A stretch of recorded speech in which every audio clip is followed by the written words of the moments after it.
আমার জমি না, ওই ধান কাটাই। আপনি জমি নষ্ট করতে, জমি আপনি চাষ করছেন?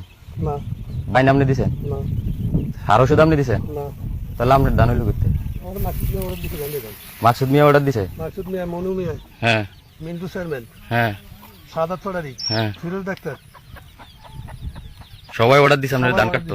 ইয়াতে দিয়েছে। তো ধান জমি না চাষ আপনি দেন না, বাইন আপনি দেন না, সার ওষুধ আপনি দেন না, তা আপনি ধান হইলো কেমনে? আমার ধান হইছে, আমার জমি, এটা তো আমি আইল দিছি। হ্যাঁ, আইল তো এটা ফুরাটা বলে দিছে নি মাথা মাথা, তো এটা নিয়ে আপনি রয়েছে? এই পুরো ব্যাগটা তো দাই আমি, হ্যাঁ, ব্যাগটা তো দাই আমি। ব্যাগটা যাইতে আছেন? হ্যাঁ, একাডেমি মতো। এটা এই সর আপনার নামে লিখিত? এটা আমার নামে লিখিত। হ্যাঁ, হ্যাঁ, কে দিছে আপনারে?